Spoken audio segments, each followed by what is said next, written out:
të veprimit mafioz, të shtetit mafioz. Miq, ne vujmë shumë nga një problem.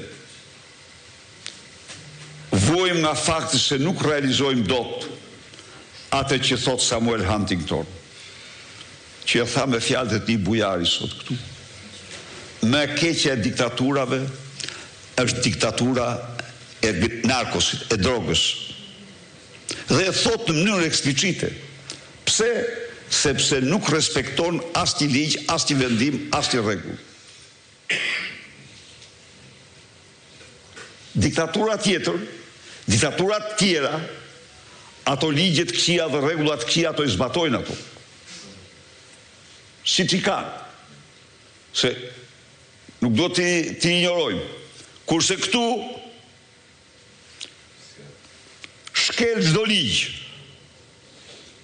me transferimin e pronësisë, shkelmon vendimin e gjykatës kushtetuese, vazhdon si bandit. Ndërtimin me bekimin e padrinos e një njeriu që tregon çdo ditë se s'kryeson gjë tjetër veç se një organizatë kriminale. Se të veprosh në këtë mënyrë, kur s'ke ligj, s'ke asnjë normë morale dhe ligjore, ndryshe s'mund veprosh kështu.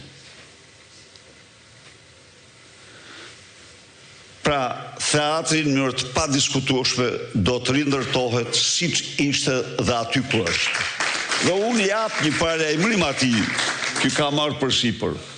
Po ndërton në shkelje flagrante të kushtetutës.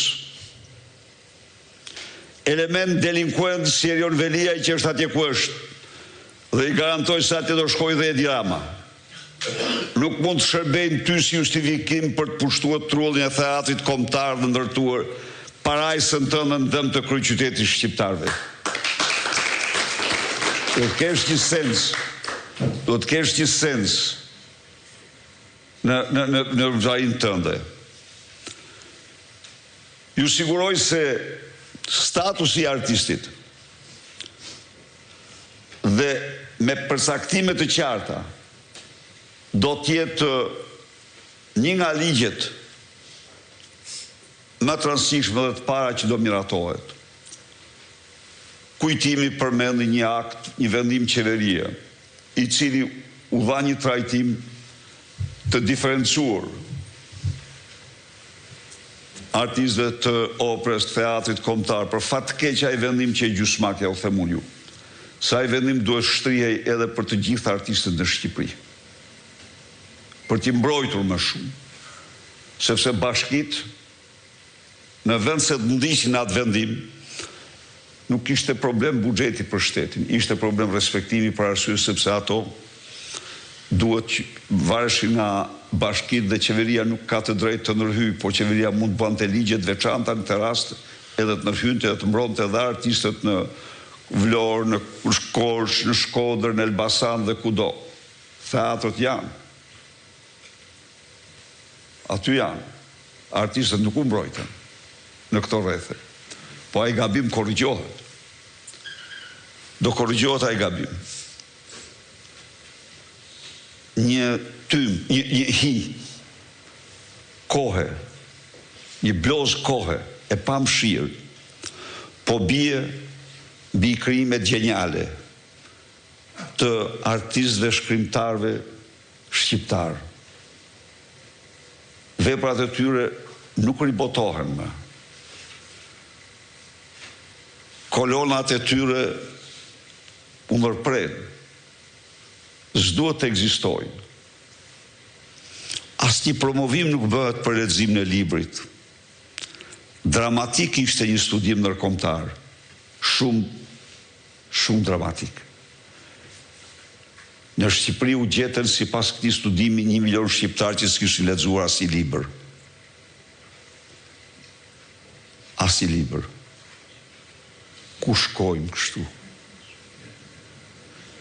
Ndaj dhe një kthes rrënjësore do nërmerret për librin promovimin e tij promovimin e trashëgimisë kulturore në fushën e letrave, në fushën e artit, dhe një mbrojtje e trashëgimisë kulturore në fushën e arkeologjisë duhet të përgëzoj Inën dhe profesor Apollon Baçën për guximin që këta treguan në një përballje të paimagjinueshme për Butrintin, ku lobët ndër më të fuqishmet shtrin tentakulat e tyre. Butrinti për 30 vite ishte menaxhuar nga qeveria në bashkëpunim me fondacionin Rothschild, dhe tani duhej të merrej nga një fondacion në mënyrën më të papërgjegjshme, ku qeveria të dilte pakic dhe dorëzohej ajo pasuri. Tu them një moment këtu. Isha mirënjohës shumë Lordit Rothschild, sepse vëzhgonte me një përkujdesje të jashtëzakonshme të gjithë territorin e parkut kombëtar. Dhe se kur shkoj dikush na ndërtoi një diskotekë diku atje, letër pas letër i ndjeri se nuk është më. Pse ai ndërtim aty? Dhe se kur zgjerum rrugën, e zgjerum rrugën Saran Butrint, letër pas letre, u cenua parku kombëtar, gjë sa u shpjegua. Erdhi ky, transformoi, ja u dha ministrave, e coftoi parkun kombëtar. Fondacioni luajti një rol shumë negativ, e kam thënë publikisht, se heq fare, sepse u përzien në një aferë jashtëzakonisht të papërshtatshme.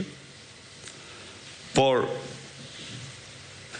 këtë fat amfiteatri Durrësit dhe shumë trashëgimi të tjera, ne rikthehemi mbrojtjes së plot dhe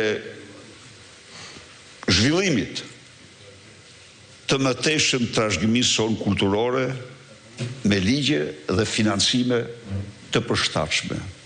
Është i domosdoshëm dyfishimi i buxhetit për kulturën, është i domosdoshëm. Është i domosdoshëm financimi privat, sponsorizimi nga sektori privat i artit.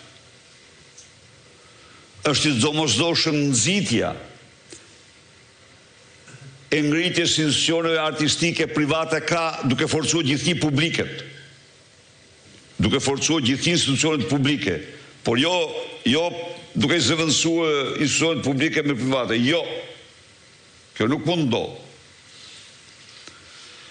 Është e domosdoshme pra dashur miq që artistin, piktorin, këngëtarin, skulptorin, shkrimtarin, poetin Bislim, edhe poetin të falënderoj për poezi që recitove.